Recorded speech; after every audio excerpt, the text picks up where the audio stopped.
Bonjour, nous sommes le 10 juillet 2012. Il s'agit ici d'un courrier recommandé que j'ai envoyé le 2 juillet 2012 au président Hollande, faisant suite au précédent courrier recommandé, toujours accusé de réception, que je lui avais envoyé le 16 mai. Avant que je commence, il s'agit ici de parler des marchés financiers et de l'économie. Et évidemment, je dois dire que je ne suis pas autorisé à donner un quelconque conseil. Donc, ce que je dis ici, ce n'est que mon opinion personnelle. Il ne s'agit en aucune manière de conseil et ni, je dirais, d'invitation d'une quelconque manière que ce soit à acheter, investir ou quoi que ce soit dans un quelconque support ou véhicule financier. Je donne mon avis, je ne conseille personne. Voilà. Donc, cette lettre du 2 juillet 2012, vous voyez, l'entête était très claire, le seul expert français internationalement reconnu pour avoir prévu la crise mondiale, le crash boursier de 2008, crise mondiale pour plus de 5 ans. Vous avez, si vous voulez aller vérifier, l'intitulé de l'article, son titre et le lien, article paru le 13 octobre 2008, dans lequel je suis le seul Français cité, parmi une petite dizaine d'experts sur plus de 400. Voilà. Alors, récapitulatif du passé, sur la base du CAC 40, les diverses opinions que j'ai fait publier, soit sur des articles, soit dans une lettre financière que j'ai commercialisée pendant plusieurs années, c'était, voilà, un total de plus de 4000 points de gains sur le CAC 40, alors que sur la période depuis août 2008 à ce jour juin 2012, eh bien la perte par buy and hold, c'est-à-dire je conserve, c'est 1500 points. Donc vous voyez les cercles, vente à l'été 2008, rachat en avril 2009, achat confirmé en juillet 2010, vente à l'été 2011, rachat en octobre 2011, vente, celle-là certifiée par une lettre au président Sarkozy en avril 2012, et avec la lettre déjà du 16 mai 2012, achat hausse par la lettre au président Hollande, et on va voir ce que je lui dis aujourd'hui dans ma lettre. Suite au sommet de Bruxelles, conclu dans la nuit du 28 au 29 juin 2012, avez-vous tiré toutes les conséquences et donné les bonnes consignes au directeur de la CDC, Caisse des dépôts-consignations? Ça, c'est la question que je pose au président Hollande. Monsieur le Président de la République, par divers courriers recommandés, j'ai prévenu le président Sarkozy dès le 2 avril 2012 de l'effondrement immédiat de la bourse espagnole et de la résurgence de la crise européenne. Que s'est-il passé en avril et mai 2012? Prévenu vous-même, toujours par courrier recommandé avec accusé de réception, le 16 mai 2012 de la fin de la crise européenne et du retour de la hausse sur les places boursières européennes et mondiales. Que s'est-il passé depuis cette date? Après que la bourse espagnole ait chuté de plus de 20% en 2 mois, l'Europe a fait cadeau de 100 milliards d'euros à l'Espagne pour éviter la faillite de son système bancaire, puis le sommet de Bruxelles la semaine dernière. Et le CAC 40 situé vers les 3000 à mi-mai, ça c'était lors du précédent courrier au 16 mai au président Hollande, est à la clôture de vendredi 29 juin au niveau des 3200. Que croyez-vous qu'il va arriver après les décisions du sommet de Bruxelles? Je vais vous le dire. Les décisions du sommet de Bruxelles ont allumé une nouvelle bulle financière sur les marchés boursiers du monde entier, rien de moins, rien de plus. Comme je vous l'avais dit dans mon précédent courrier, la hausse était certaine, mais je ne savais pas que l'Europe serait l'artificier de cette hausse. J'ai entendu que vous aviez dit dès le lendemain du sommet de Bruxelles qu'il y avait eu déjà des résultats heureux. Vous faisiez allusion à quoi? La hausse de la bourse?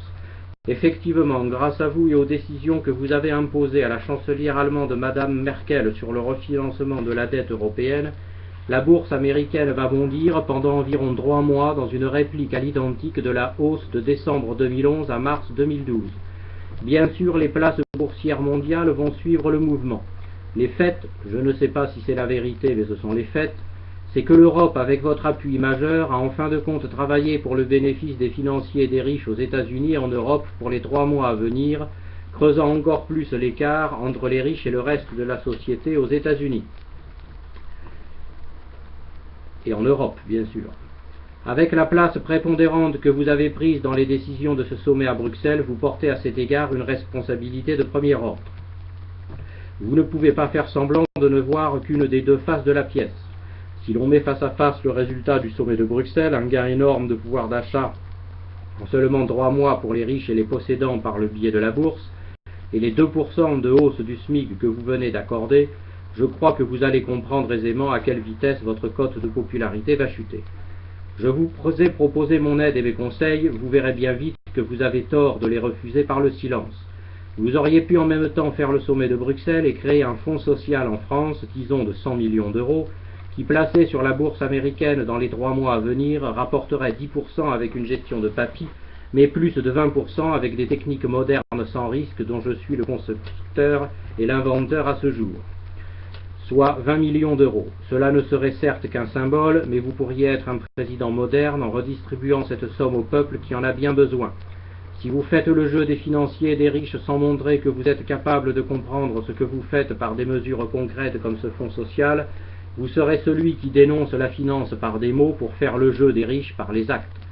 C'est ce qui se passe depuis les décisions du dernier sommet de Bruxelles. Quant à dire qu'on ne peut rien faire, comptez sur moi avec d'autres courriers en accusé de réception à votre intention pour vous prouver que c'est plus par manque de volonté qu'autre chose. Je dois en venir aussi à l'objet de ce courrier, les comptes de la nation gérés par la CDC. Vous n'avez pas encore, je crois, nommé le successeur de M. Gosselin-Grainville à la tête de la CDC. Cela n'empêche que les affaires financières de la nation, je veux dire le portefeuille boursier de l'État, doit être géré au plus près de la réalité. La continuité des affaires de l'État est cruciale par les temps qui courent. Quelle réalité? Celle d'une hausse de la bourse sur environ 3 mois. Cela veut dire que la CDC doit liquider immédiatement toutes les mesures de protection contre la baisse qu'elle met en place par le biais de produits dérivés, ceci afin de faire profiter le portefeuille de la nation de 100% de la hausse sur les 3 prochains mois. Si vous pouvez sourire à la sortie du sommet de Bruxelles, Monsieur le Président, c'est en ayant conscience de tous les aspects qu'impliquent les décisions d'un tel sommet. Si vous aidez les riches à s'enrichir de 10% en 3 mois en donnant seulement 2% de hausse de SMIC aux pauvres, et si par malheur le portefeuille de la nation est mal géré parce qu'il reste bloqué face à la hausse par des protections inutiles, alors les riches auraient par votre aide le droit de s'enrichir et la nation celui de s'appauvrir doublement au niveau des salariés et au niveau du portefeuille de l'État. Car si le portefeuille boursier de la CDC ne profite pas à 100% de la hausse à venir sur 3 mois, c'est un appauvrissement effectif et réel de la nation dont vous serez responsable en fin de compte. Il serait alors trop facile de démontrer, preuve à l'appui, que derrière le titre de socialiste, vous travaillez en fin de compte pour les capitalistes. Vous avez mis le doigt dans cette mécanique gravissime pour vous avec le sommet de Bruxelles des 28 et 29 juin 2012. Il faut vous en sortir au plus vite. Qui vous donnera les bons conseils? Un fonds de secours national investi en bourse est la seule solution pour ne pas apparaître comme un agent des riches. Je vous le redis, vous n'avez aucune chance de vous en sortir avec les conseillers que vous avez autour de vous. Dans les 3 prochains mois, vous allez comprendre. Il vous faut un esprit éclairé et je crois avoir les cellules grises qu'il faut. N'oubliez pas que je suis le seul économiste français à avoir prévu le crash mondial et la crise en août 2008, ceci à côté de bien d'autres références. Si je savais où on allait à l'époque en 2008, je dois aussi le savoir aujourd'hui. À défaut de me répondre, observez donc la réalité dans les 3 prochains mois, puis le crash en fin d'année. Car je préfère vous avertir de la suite. L'espoir suscité par le sommet de Bruxelles des 28 et 29 juin dernier ne durera pas longtemps, car après 3 mois, une mécanique de crash boursier va se mettre en place. Vous avez, preuve à l'appui, par mes courriers au président Sarkozy, pu constater que j'ai été capable de prévoir le crash boursier de l'Espagne et ses conséquences dès avril 2012. Alors, si je vous dis qu'il va y avoir un crash dans les 3 à 4 mois, je suis certain que vous n'allez pas faire l'erreur d'en rire. Le président Sarkozy pouvait s'en moquer, il était plus ou moins sur le départ, mais pas vous. Vous allez rester, devoir affronter les conséquences du prochain crash avant la fin de l'année. La baisse d'avril-mai dernier, forte en Europe, fut modérée aux États-Unis. Le prochain crash sera violent aux États-Unis, alors je vous laisse imaginer le sort de la pauvre et faible Europe. Vous avez les moyens de prévenir cette crise. Seul ou avec les conseillers que vous avez en ce moment autour de vous, vous serez le jouet de la réalité. Avec mon aide, ce serait différent. Avoir ce fonds social dès aujourd'hui, qui investirait en bourse sur 3 mois, puis vendre vers l'automne avant le crash pour distribuer les profits aux pauvres, mais aussi prendre juste avant le crash des positions qui seraient gagnantes sur la baisse, et encore redistribuer les profits aux pauvres vers la fin de l'année, une prime de Noël arrachée au marché financier en quelque sorte, c'est pour vous la seule voie. À ne rien faire, vous verrez qu'avant la fin de l'année, vous vous serez mis les pauvres et les riches sur le dos. La droite ne manquera pas de vous rendre responsable du crash boursier de fin d'année. Je suis le seul en France à pouvoir vous aider à sortir du bourbier dans lequel vous vous êtes déjà fourvoyé sans vous en rendre compte. Avec votre sourire à la sortie du sommet de Bruxelles, vous êtes comme ceux qui ont souri et dansé quand le mur de Berlin est tombé. Ils ignoraient qu'en incorporant en son sein une masse de travailleurs pauvres de l'Est, l'Allemagne de l'Ouest subissait un choc salarial déflationniste qui allait modifier l'équilibre de l'Europe pour plus de 30 ans. C'est aujourd'hui un débat qui dérange. Votre sourire n'est pas celui d'un homme qui a compris toutes les conséquences du dernier sommet de Bruxelles. Si vous aviez compris, vous auriez envie de discuter avec moi de ce projet de fonds social. Encore une fois, je vous propose mes services. Des études scientifiques viennent heureusement de prouver que le cerveau humain est à son apogée vers 45-50 ans. Je n'avais que 49 ans en 2008 quand j'ai prévu la crise mondiale. Vous verrez bien d'ici la fin de l'année que j'en ai encore sous le pied. Avec mes sincères salutations. Voilà.